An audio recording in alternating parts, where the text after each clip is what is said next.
You are listening to Sports Noise, episode 109. Enjoy that number 3 ranking while you got it, State of Mississippi. Hello and welcome live, and as you can tell, I am your host, John Carroll, and the focus of our topics tonight, at least at the start, are going to be Mississippi, which had something good happen to it because, it's Mississippi and they have nothing going for them. Literally, they don't. Go to Mississippi. I'm joined, as always, by my co-host, our college football correspondent, Mr. Glenn Ring. Howdy, howdy, folks. Yes. And, well, what happened?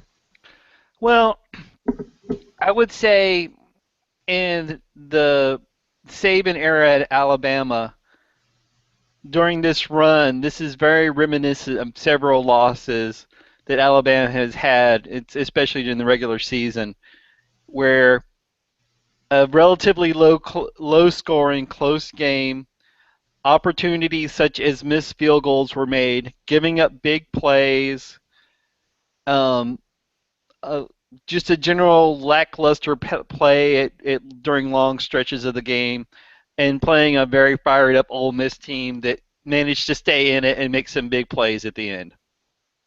Yeah, and that Ole Miss team is going to be really tested this weekend by a Texas A&M team they do not match up well against. And down in Hattiesburg, I did not see the game, but it looks like for the second time, the other time was in that LSU, Mississippi State has just dominated a traditional power in the SEC. Yeah, LSU is really down this year. Alabama should wax them, but you never know what's going to happen. But right. Yeah, but LSU's down, so that didn't surprise me. But they're having to play Auburn this week. I think, just my initial impression, the winner of that Mississippi State-Auburn game has a good chance of running the table. Yeah, because State matches up very well against Ole Miss, and you see they still have to play Texas A&M. State does. Right. All the good West teams still have, for the most part, still have to play each other. Yeah. I was telling our other co-host Steve Steffens that, for the most part over the past few years, I think you could say this for both LSU and Alabama, that their seasons have come down to 2 or 3 games.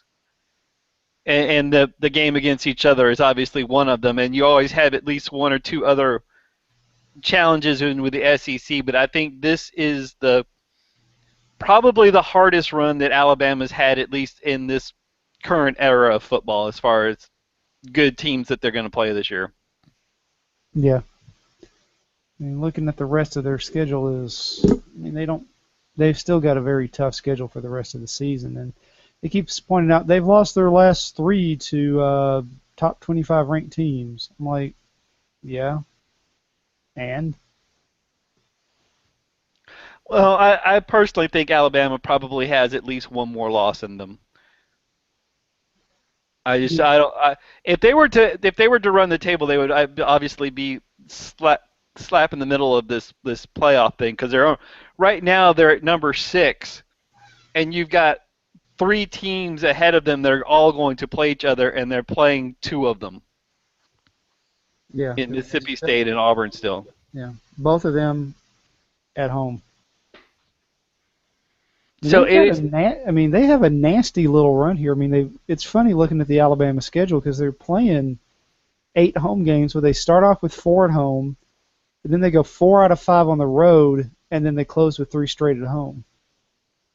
And those 4 out of 5 are 2 road, home, 2 road, without any break in them. Yeah. Well, I would not overlook this Arkansas team. Alabama should beat Arkansas and Tennessee, but I don't think there's any gimmies in the schedule other than the Western Carolina tune-up game before Auburn. Yeah. And that was one thing that was on ESPN's championship drive. They were saying that don't be surprised if they lose to Arkansas. Or Arkansas plays them really tough. I think it's going to be one of those Arkansas plays them really tough. but does not have the horses to go the whole game. I would be more worried about this Arkansas game if Alabama had slipped up or somehow beat Ole Miss, like got that late touchdown or didn't fumble the ball with once the Ole Miss scored, or any of the things that could have turned that game back towards Alabama. I think Nick has them fired up for Arkansas. But then you turn around and you've got Texas A&M after Arkansas At home, though. at home. And then at Tennessee, at LSU, home versus State, the warm-up game, aforementioned warm-up game versus Western Carolina, and then Auburn and T-Town. Yeah. I mean, a lot of those games are to be determined, but I would be shocked to see, I mean, on the 15th, what other games are on the 15th? What games are on November 15th? That's what, let's jump to the note. I was off that week. All right. Looking at the schedule, you've got number 2 Auburn versus number 13 Georgia. That's probably what. That might get the primetime slot on the SEC/ESPN. Yeah. I don't know. You've got number 23 Mizzou and number 14 Texas A&M. That week's loaded. Just looking at it. You got State Alabama, Oklahoma Texas Tech, Mizzou Texas A&M, Texas Oklahoma State, which is not as big as it used to be, but still pretty good. Utah Stanford. Yeah. The thing I'd say about the Texas A&M Alabama game is if Ole Miss manages to beat Texas A&M, that's going to take a little luster off that game, because that'll be A&M's second loss. Yeah. But if A&M beats Ole Miss, then we're talking about two pretty highly ranked teams. Yeah. And what I say, Georgia was 13, and they could be ranked a lot higher because, I mean, yeah, they play Mizzou this weekend, but if they can get past Mizzou, their next 3 are at Arkansas, home for Florida, and at Kentucky. You know, you were talking about Alabama. I'm looking at Auburn's schedule. It's not exactly a cakewalk. They've got the game at State this week, and then 2 weeks they play South Carolina at home, at Ole Miss. On November 8th, they've got A&M at home. On the 15th, they've got their traditional rival Georgia at Georgia, and then they've got their warm-up game, Samford, and then at Alabama to end the season. Yeah. And put Ole Miss's schedule in perspective. They've got at Texas A&M this weekend, which is the primetime game on ESPN, which I think they're going to lose. Then they come back the following week with the ESPN, with the 6 o'clock game on ESPN again at Tennessee. Tennessee will be fired up to win that game.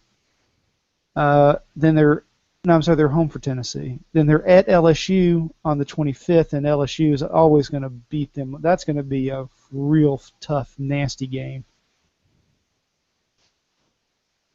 Then Auburn, then Presbyterian, Arkansas, and State.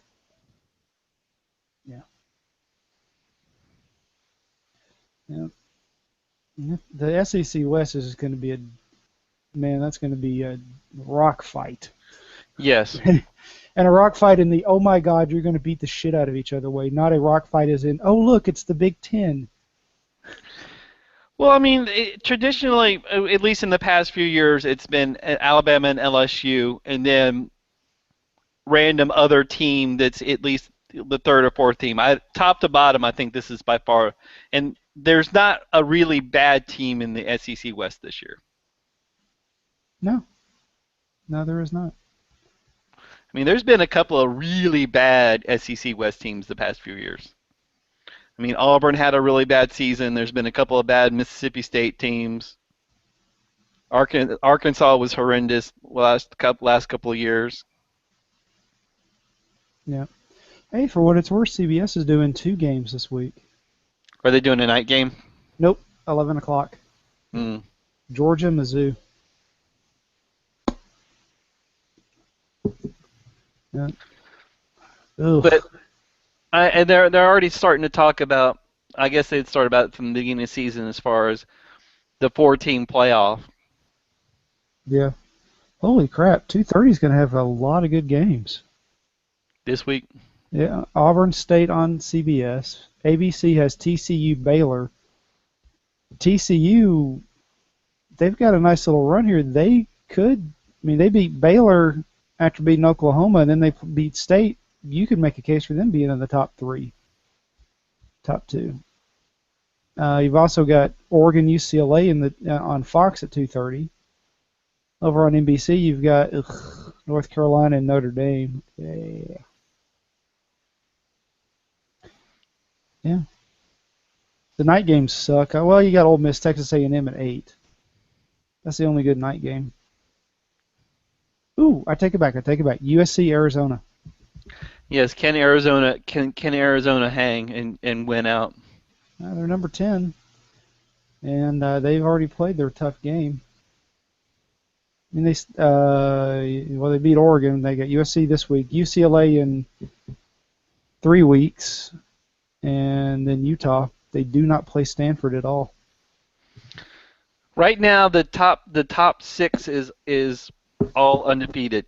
You've got number 1 Florida State. You've got number 2 Auburn. The Mississippi State are tied at 3. Baylor is at 5, and Notre Dame is at 6. But as I mentioned, Auburn State and Ole Miss all play each other still. Yeah. Coaches Ball has TCU down at number 9. Down at number 12, and Arizona at 13. They're 9 and 10 in the Riders poll. With Georgia and Oregon being above them. Yeah. So if Florida State wins out, probably one of the SEC teams will get the second slot.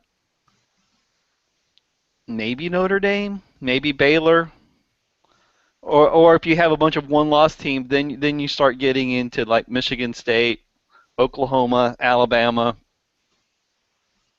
Yeah, Florida State, Auburn, the winner of Baylor, TCU, and Notre Dame would be who I'd say would be your champion.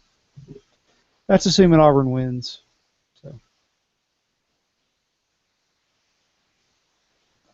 I do think it's indicative that, or shows something that State got 2 first place votes, yet they were tied with Ole Miss in the Riders poll, and Ole Miss was 4 in the coaches, and State is 6 in the coaches. That's interesting.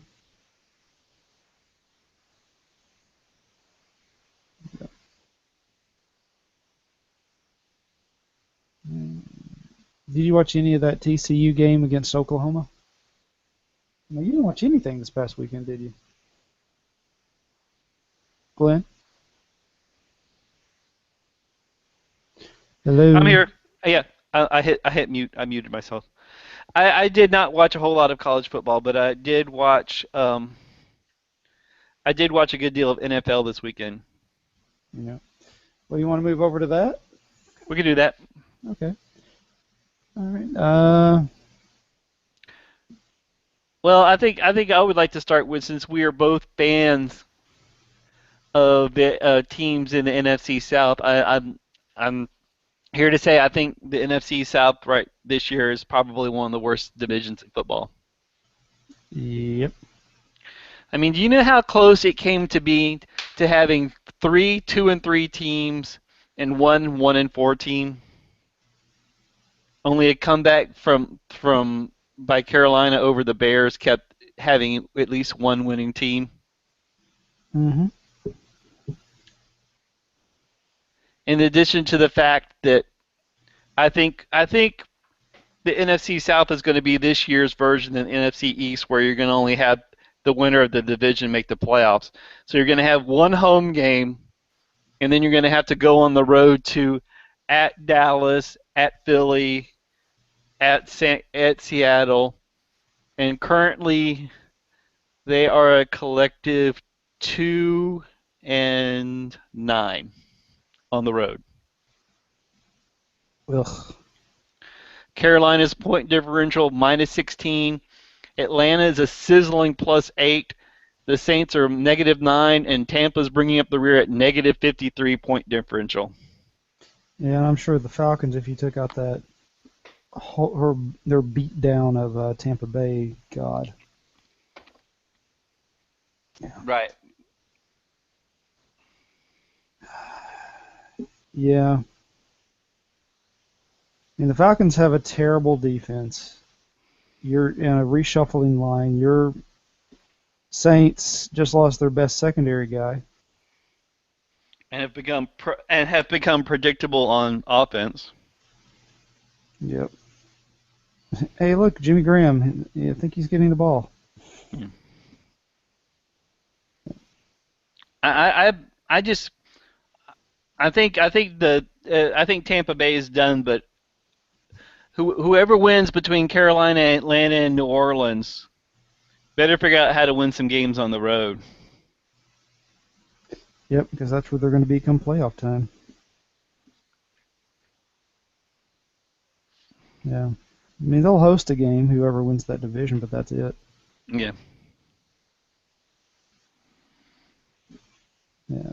Can you believe how good the Giants have been?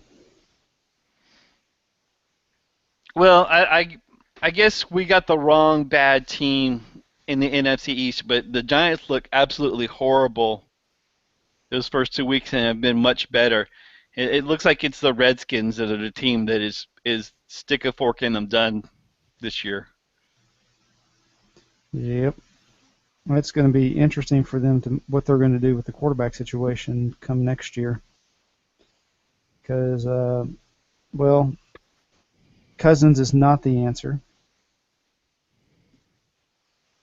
And RG3, well, I hate to say it, but he's done for the most part. Yeah. I would think so. Yeah. I mean, he might get healthy and become respectable, but I just don't think he's ever going to be that superstar that people thought he was going to be coming out of college. Yeah. And as somebody pointed out, as I've heard pointed out, the difference between he and Russell Wilson is Wilson was a baseball player who learned how to dive and slide and do all that, whereas RG3 was a track guy, and whereas he had greater straight line speed, he didn't know how to really make himself small. Right. Yeah. When he seems to get hurt in weird ways. Yeah. Well, as been pointed out, the way he's built physically, I mean, he's 215, 220, but just because he's 215, 220 doesn't mean he may have small joints or small bones. Yeah. Whereas somebody like Wilson is built a little thicker and built a little bigger. Just how people are built. Right. So I mean that can make you really more prone to injuries. Yeah. So I mean, I think we're starting to get a picture of what's going to happen, at least an early idea. Only one team's going to come out of the South. Possibly two teams out of the East this year. Unless something weird happens, I still think Seattle's going to win the West and get one of the byes. So you've got whoever wins the North, and then one more playoff spot possibly out of Seattle, San Francisco, and maybe even the Giants if they keep playing like they are. Can you believe that the Cowboys are probably going to make the playoffs? Are looking like they're going to make the playoffs, even are looking like they're going to make the playoffs. I honestly think the Cowboys are going to make the playoffs. However, they also need to prove that they can win games in December. And also, Romo has to prove that he can win a big game, which he is yet to do. Yeah. I mean, they're really running DeMarco Murray into the ground, and this is a guy who was injury prone as it was. Yeah. I don't trust the Cowboys, especially. Let me look at their schedule. They're 4-1. They're going to lose this week. Then they're home for the Giants, toss up.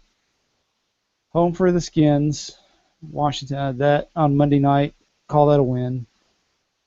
Then a short week, home for Arizona.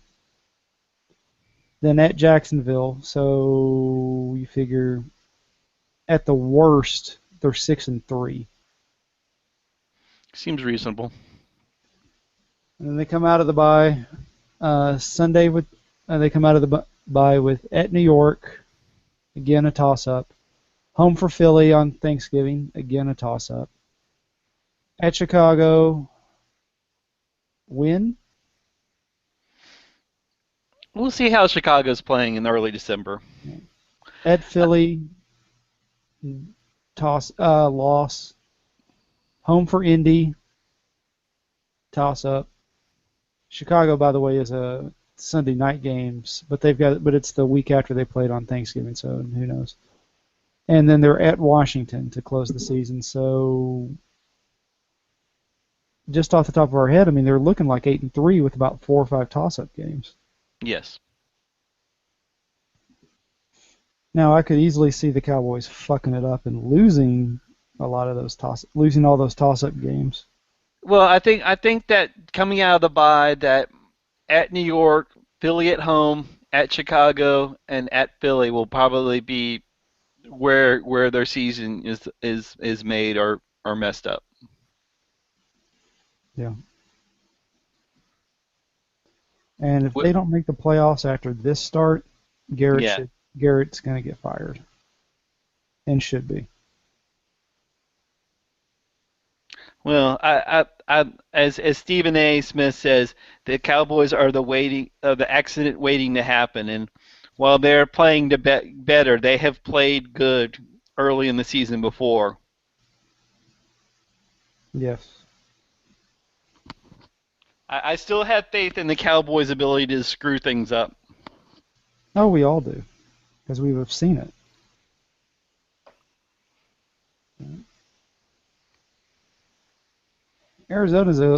Speaking of Arizona, they're kind of a test case for me right now. I mean, they're 3-1, losing badly to Denver, and who knows what's going to go on with Carson Palmer. But Logan Thomas did not look like a competent quarterback when he filled in, and Drew Stanton is not the answer. There's some good quarterbacks coming up in this draft, but they're going to have to really trade up to get them. You think they may try and dangle Larry Fitzgerald to somebody?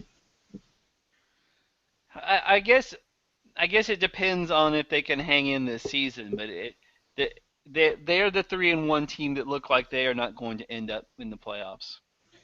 Well, their next 2 games are home for Washington and at Oakland. So there's 5-1. Yeah. Then Philly, Dallas, home for St. Louis, 6-3. Home for Detroit, toss up. Well, it depends. Okay. At Seattle, 6-4. At Atlanta, 6-5. Then Kansas City at 6-6. Then at St. Louis, 7-7. I mean, they probably aren't, but I mean, they're probably going to be at least a good 7-win team. Yeah, I'm just saying, if they had a competent quarterback, I would have a lot more faith in their ability. It's Palmer's missed the last few weeks, and who knows what he's going to be like when he comes back.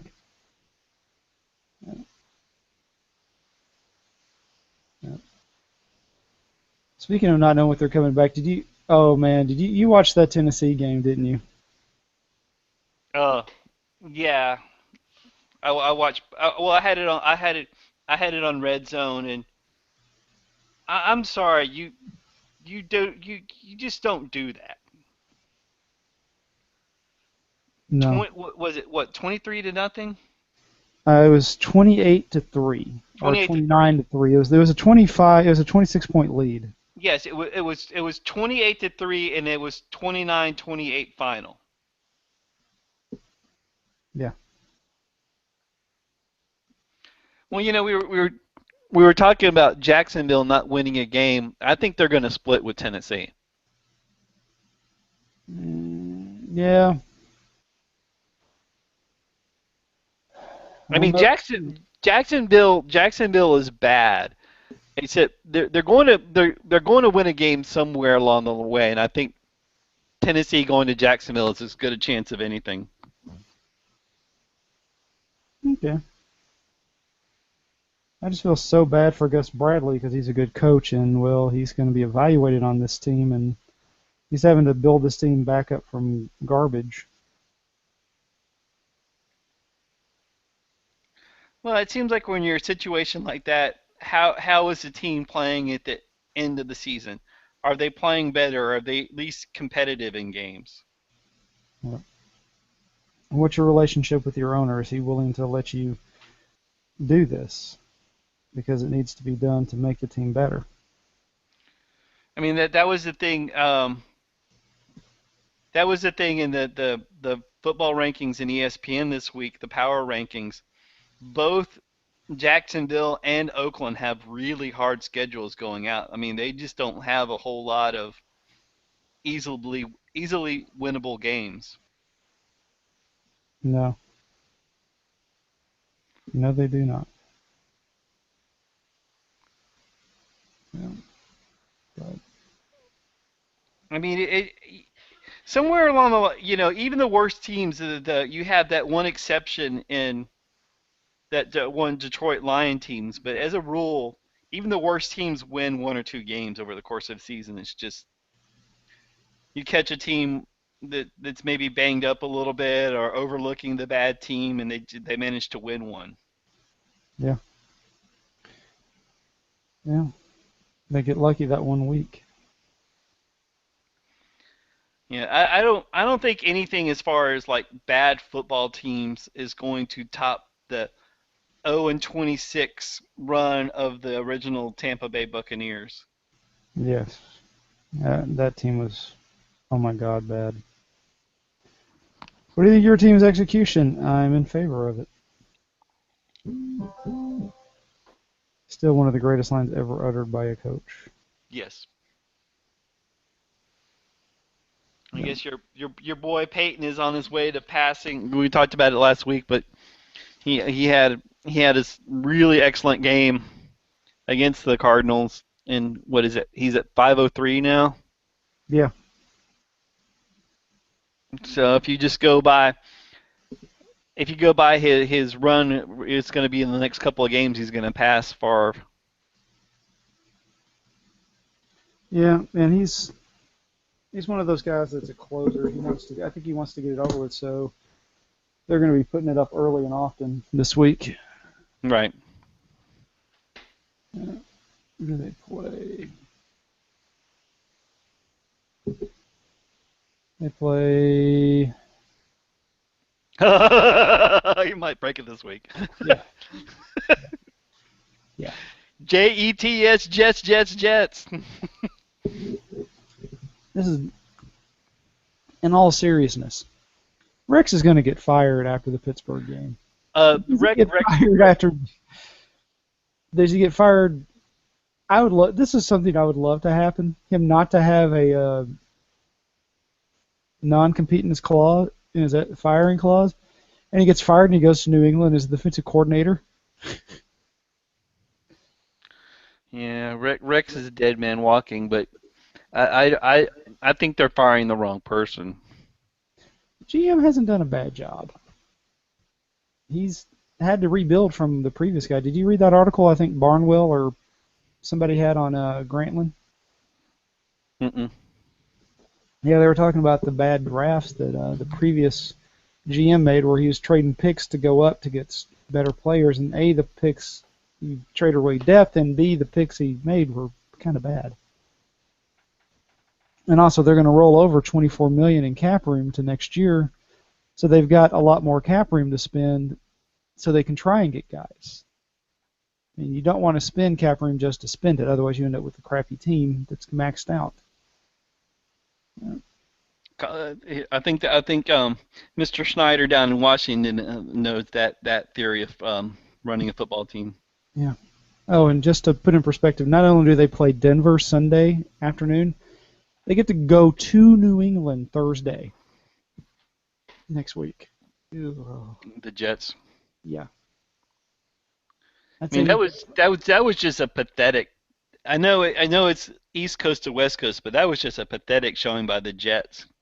Yeah. 31-0. If they lose to Denver and New England, he's going to get he may get fired Friday. And seriously, he may get fired Friday. I mean, their next 3 games are. He's got a One pretty. of them's winnable. What, Pittsburgh? I was going to say Buffalo. Well, I guess it depends on which Pittsburgh team shows up. They just beat the horrible Jacksonville team 16-9, and a pick six is the only thing that kept the margin at what it was. Yeah, it was 9-9. And they got beat down by Baltimore, edged. They should have lost to Cleveland. They beat Carolina in a pretty impressive game, and they should have beat Tampa Bay. They play Cleveland again this week. Yeah, I would say the Carolina game is probably the best game that Pittsburgh has played this year. Yeah. Well, this is interesting looking at the Pittsburgh schedule. I mean, they're 8th in, just looking at their offense. I'll look at their offense in a second. They play Cleveland week 1 and 6, Baltimore week 2 and 9, and Cincinnati 14 and 17. It's weird. But that offense is 8th in passing, 7th in rushing, 12th against the pass, and 11th against the run.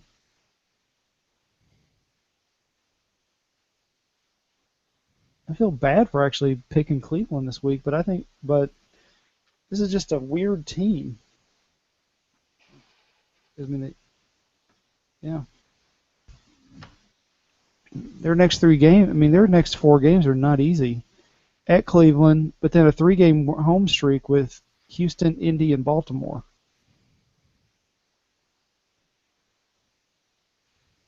That'll be interesting. Of course, then they play the Jets in Tennessee. Then the bye week. Then they get another bye. They play the Saints. Oh, I'm sorry. The Saints defense, I should say. Right. Yeah. It's almost as bad as my Falcons. Yeah, well, I think the Falcons and the Saints have the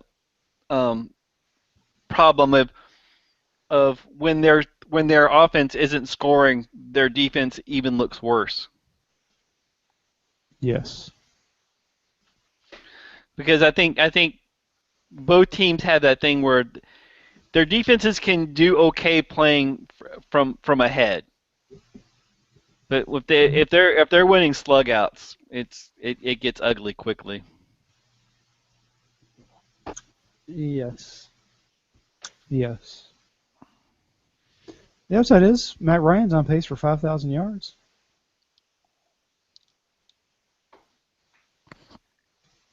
Okay, that's only good to me then. I like me some Matty Ice. Yeah. So we talked about the NFC playoffs. Looks like 2 teams are going to come out of the West. And then the AFC I is assume much. you're talking about the AFC. Well, okay. Yeah, the AFC is much more of a crapshoot at this point. Yeah. I mean, Houston somehow is 3-2 and leading the division, but that's not going to last. No, I think it's still because you've still got I still think Indianapolis is going to end up winning that division. I just don't think Houston's going to be consistent enough. And Tennessee and Jacksonville are possibly 2 of the worst teams in the NFL right now. Yeah, we'll know more about Houston and Indy. Well, it won't be this week because that's a Thursday night game, and you never know what's going on with the Thursday night games. I picked Indy to win that game. Mm, the NFC North is a cluster. I still think it's between Cincinnati and Baltimore. Yeah. Well, the next 4 games for Indy are tough ones. They're at Houston, home for Cincy, at Pittsburgh, at New York, bye, and then home for New England. They've then got a nice little run of some winnable games with home for Jacksonville, home for Washington, at Cleveland, home for Houston, then they finish up the road at Dallas and at Tennessee.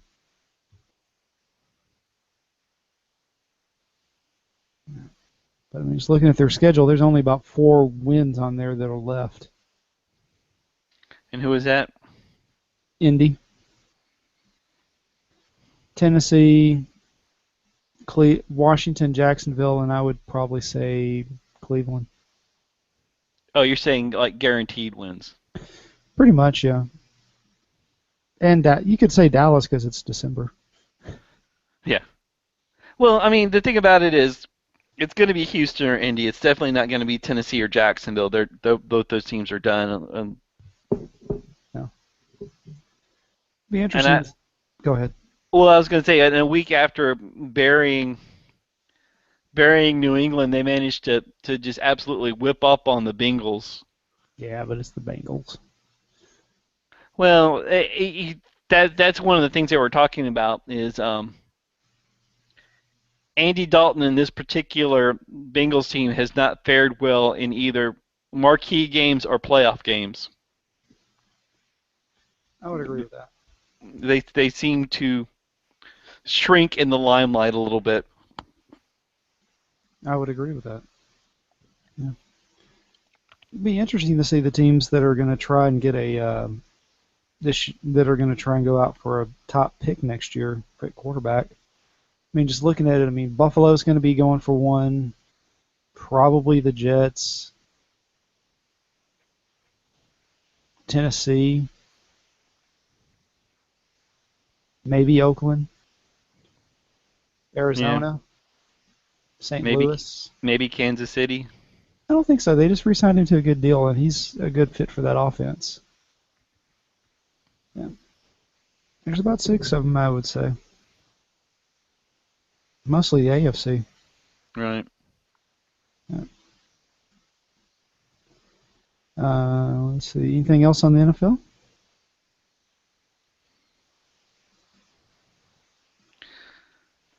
No, we're through that first quarter of the season. Teams are starting their buys. Right. It seems like in the next 4 to 5 weeks you're going to start separating the contenders from pretenders. Yep. I think the only thing we have now is a sense of who the bad teams are. And who's playing for 2015. Yeah. Because right now it's the Jets, Tennessee, Jacksonville, Oakland, and Tampa and St. Louis in the NFC.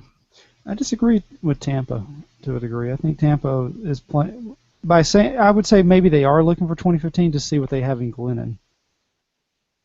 But yeah. I'm just saying that they're not going to win many games. Is more what I was saying then. Yeah, I would agree with that. Yeah. Oh, and the Redskins. Throw the Redskins in there just because of the chaos that team is right now. God, that's the perfect word to describe them, is just chaos. The other word is fucked up, but yeah. Well, the hands-on owner that doesn't know what the fuck he's doing. No, he doesn't. No, he doesn't.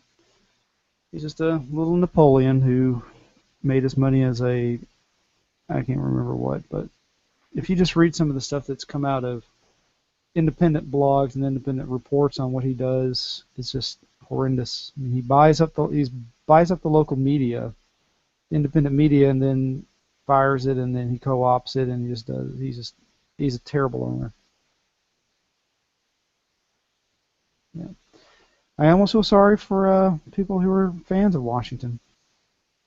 Well, as someone who's lived within an hour of DC, it is a little sad because I lived in the DC media area in the 80s, and that was probably, unless you want to go back to the 50s and 60s, the 80s was probably the highlight of the Redskins as far as winning team tradition and what have you. And just to see what that team is now is a little sad. That would explain why you hate Joe Gibbs. Yes.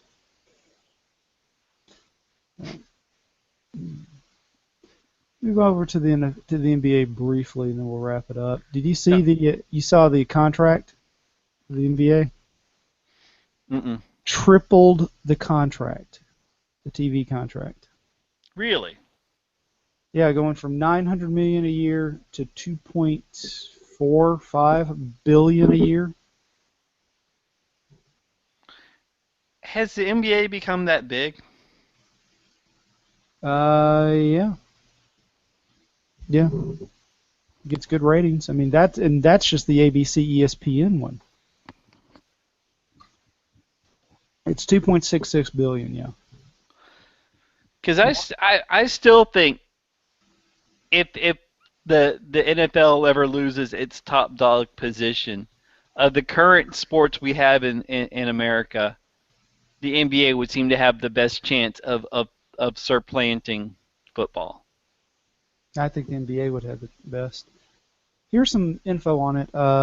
Turner will add 12 games to its regular season schedule, so they'll still have the Thursday night doubleheaders, opening night games, and all-star game, but they're going to get additional rights in additional games. 10 additional regular season games for ESPN or ABC, bringing the season total to 100. 10 more exclusive regular season windows, I guess, for them to move games, I guess. I don't know. Mm-hmm. Increased team appearances to showcase the most popular teams and most compelling matchups more times throughout the season. In other words, going forward, there's no, I guess that means the limit on the number of times the Lakers, the Spurs, the Cavs, the Knicks, and the Bulls will be increased. Live national rights to Summer League and D-League games across ESPN entities. That's going to take some of those games away from the NBA TV. ESPN International in Latin America, the Caribbean, Australia, and New Zealand will carry more regular season and playoff games. A multi-year extension for WNBA rights. Who cares? As part of the new agreement, ESPN will substantially increase its NBA-focused programming with 750 new hours of NBA content on linear and digital platforms for a significant year-round presence for the league on ESPN. There's that, and there's one more that I want to talk about in a second. Listening to Zach Lowe on his Low Post podcast talking about, it was really a thing last year a little bit, but really hardcore this year, where there was the hot stove for the NBA this year. You did not have the NBA offseason didn't kick in until over a month after the draft. He said normally you just have a little bit of stuff at the beginning and then you're off for a month or two. This year and last year a little bit, and going forward, it's going to be a lot of info, a lot of stuff happening. So they've got a more hot stove. Right. Yeah. But well, and obviously with the LeBron move and a couple other big things, you had quite the off season. Yeah. But here's the thing that I found interesting, and actually Marketplace was actually talking about it this kind of today. An established framework for ESPN and the league to negotiate the launch of a new over-the-top content offering on the mobile platform. Details will be announced at a later date. According to what I read, to what Marketplace was saying, what this is referring to is that going forward, they will have games available you can on ESPN, and you don't have to have a cable subscription. Yeah. So they're going to have so basically, that check that they always make on when you're trying to log into the ESPN app, it doesn't matter. Yeah. Well, and so you've cut the cord, and I think when you have ESPN and you don't have a cable subscription, that's going to be one of the big kahunas for people being able to not have cable at all. Yeah. ESPN and HBO, and then followed by, what was the whole big thing about DirecTV? You know how they kept Sunday Ticket because they outbid Google. Yeah. Well, and I would think sports is kind of the last bastion for advertisers because that's one of the things that people tend to watch live in the era of the DVR and all the other ways of taking in programming. Yeah, I think I heard something John Skipper was saying at a conference. 96% of content on ESPN streaming is live. I mean, unless you're just really dedicated, watching a sporting event after the fact is just a pain in the butt. Especially now because you just can't. It used to be you could like tape it on a VCR or something and just kind of avoid certain things, but now you've got a mobile device with you and you've got a computer and you've got all this stuff where you just can't avoid certain information unless you really go out of your way. Yeah. Yeah. I think what's really going to also help will be if they improve it a little bit more to allow you to do rewinding and fast forward without major buffering issues. That's why I used to tape games all the time, so I could see that. So I could rewind and fast forward. I tell you that one of the things on the NFL channel that's kind of neat, I think it's called NFL Replay. Yeah. But basically they pare down the entire game into a half an hour. Yeah, Sunday Ticket has had that for a while, and if you have a Sunday Ticket, you get that. It starts at about 1 a.m. Monday morning and runs, and they keep it on until the Thursday night game kicks off. The only games they don't have are the ESPN game, the Sunday night game and the Monday night game and the CBS game Thursday. But it is because you pretty much see all the major plays. I mean, I think they cut out incomplete passes or runs for no yards.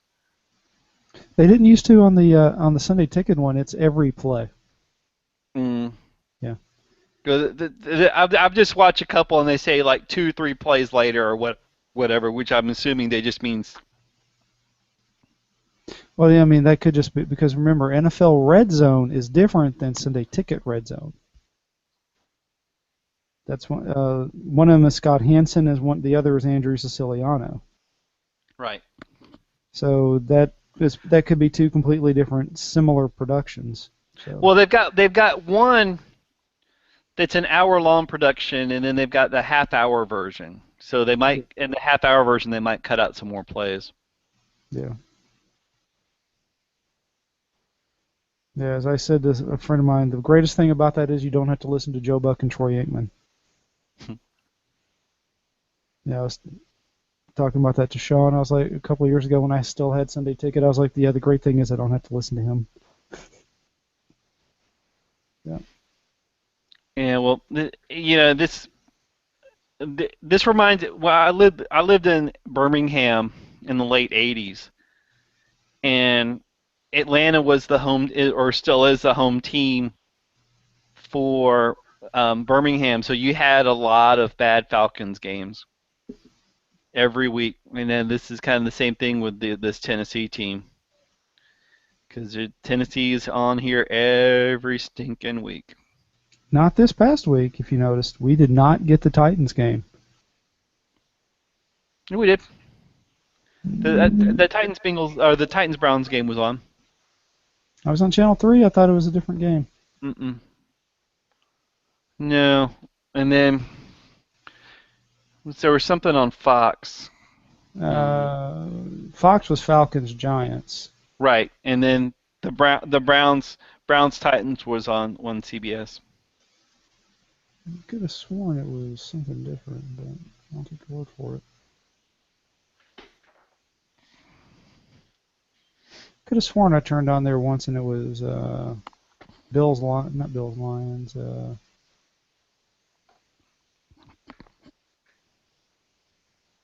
Ravens Colts maybe. Probably just temporary insanity on my part, I guess. Yeah, the NBA's really doing a good job of trying to get cord cutters, and they've been very smart in that they're the only one of the big three that have not demanded a lot of takedown of videos on YouTube. Well, I think moving forward, it's interesting that the NFL is obviously doing tremendously, but it still is never going to get the international interest that soccer or even basketball gets. And baseball, for the most part, is, I mean, you have interest in parts of the world, but it's still not the international sports over the entire world. Yeah, I mean baseball is an Asian, a Latin American, and a U.S. sport. Baseball is a worldwide. Basketball is a worldwide sport. The NFL is a American sport. Right. Yeah. Yeah, and it's popular with expats and certain people, but as far as like, it's never going to top like soccer. Yeah. And for the most part, basketball as far as a worldwide sport. Yeah. But the main thing I was talking about when it came to that television deal is that LeBron has now said that we're not going to. You're crying poverty isn't going to pass anymore. We're going to renegotiate this deal, and the players' salaries are going to go way up. Right. Yeah. Yeah. Yeah. At this point, that just means you're running your team badly. Yeah. Although I guess like baseball though, you still have a whole ton of money for local rights that you just don't get in some of the smaller markets.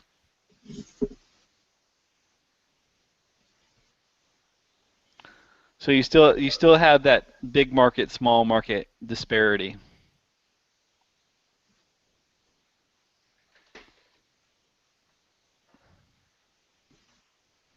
John? Yeah, I'm here. Okay.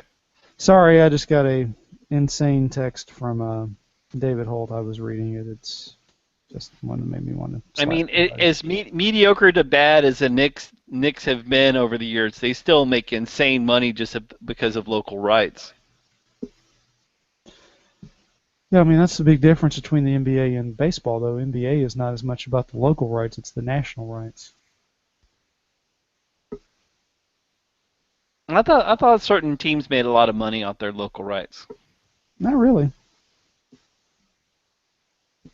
Not really. I mean, the Lakers make a good deal of money, and so do the Bulls, and so do the Knicks, and I think so does the Nets. But they don't rely. But I mean, it's not like baseball. Right. Because with baseball, I mean that 162 games is programming for 6 to 7 months. I mean, it's programming for March, April, May, June, July, August, and September. That's 7 months that they've got programming, whereas basketball is October to April, basically. yeah, and even then, it's not 5 days a week; it's 3, Right. 2 to 3, yeah. So. And then on a busy week, you play 4 or 5 games, but usually it's 3 or 4. Yeah. That makes sense. Yeah. So there's not. I mean, the upside is also baseball requires fewer Baseball is more expensive to produce. I mean, more cameras, more reporters, more, and but basketball, you don't have to pay as much. You have fewer cameras and fewer broadcasters, so it's a 6-1. Yeah. But like I said, baseball gives you programming all throughout the year, 7 days a week for 7 months. Yes. Okay. That's getting a little late. You want to go ahead and wrap up? You got anything else? I think we're done. All right. Um, Much plug. another big weekend of college football. We'll talk about that next week. See how the state of Mississippi did 2 weeks in a row with the college game day down in the state. See if they can handle success. Speaking of which, the Tigers are 3-2, and they easily could be 10-2 at the end of the season. The only one team that they face for the remainder of the season with a above 500 record, and even then, that's Temple, and they ain't played anybody. Well, as someone who's followed the Memphis team for since I've lived here, it is really nice to see them do well because this is usually about the time of year where Tiger fans are going, has basketball started yet? when is Midnight Madness? Yeah. Because usually they've won maybe 1 or 2 games if they're lucky. Yeah, it's usually SOT time. But I'm hearing rumors that they're going to try and go for over 50,000 this weekend because they had 46 for the last home game. They're going to try and get 50 this week.